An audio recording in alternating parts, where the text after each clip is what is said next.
புரியலையா? உனக்கு இங்க இப்போ கல்யாணம் நடக்க போகுது.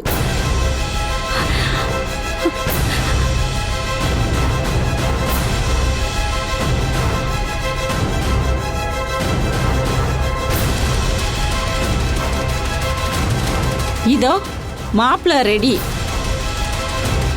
தாலியும் ரெடி, ஆசீர்வாதம் பண்றதுக்கு நானும் உங்க மாமாவும் ரெடியா இருக்கோம். மா, என்னம்மா பேசிட்டு இருக்க? யார கேட்டு இப்ப நீ இதெல்லாம் பண்ண? யார கேட்கணும்? ஒரு பெத்தவளா என் பொண்ணுக்கு கல்யாணம் ஏற்பாடு பண்ணியிருக்கேன். அப்பாவை கேட்காம அவரை ஏமாத்திட்டு நீயா இதை ஏற்பாடு பண்ணிருக்க இல்ல? இதுக்கு பேரு கல்யாணமாமா? ஓ, உங்க அப்பா ஏற்பாடு பண்ணியிருக்காரே, அதுக்கு பேர் கல்யாணமா? அவர் யாருக்கும் தெரியாம திருட்டுத்தனமா எந்த ஏற்பாடும் பண்ணலையே.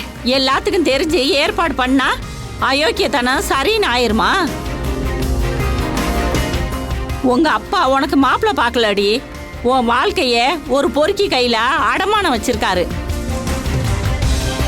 அவர் உனக்கு கல்யாணம் பண்ணி வைக்கன்னு நினைக்கல, உன்னை உசுரோட ஒரு புதக்குழியில தள்ளி இருக்காரு. இதுல இருந்து தப்பிச்சு ஓடிருன்னு நானும் தொண்டைகிலேயே கத்துனேன், நீ கேட்கல. அதனாலதான் அவசரமா இந்த கல்யாணத்துக்கு நான் ஏற்பாடு பண்ணிட்டேன்.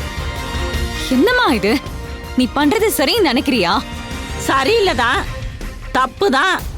நான் பண்றது தப்புனா உங்க அப்பா பண்றது மகா பாவண்டி. அதை விட இது ஒண்ணு எனக்கு பெரிய தப்பா தெரியல.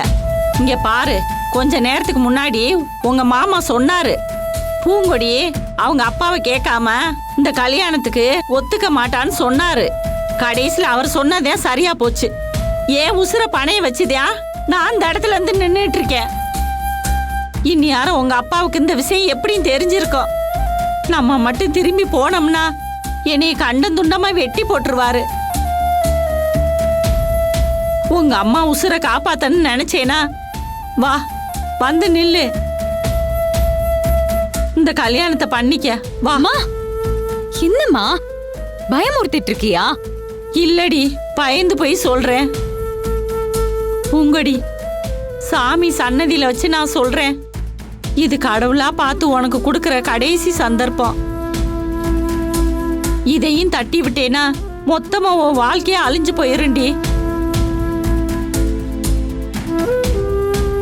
இந்த சரவணனா சங்கரா, யோசிச்சு பாரு.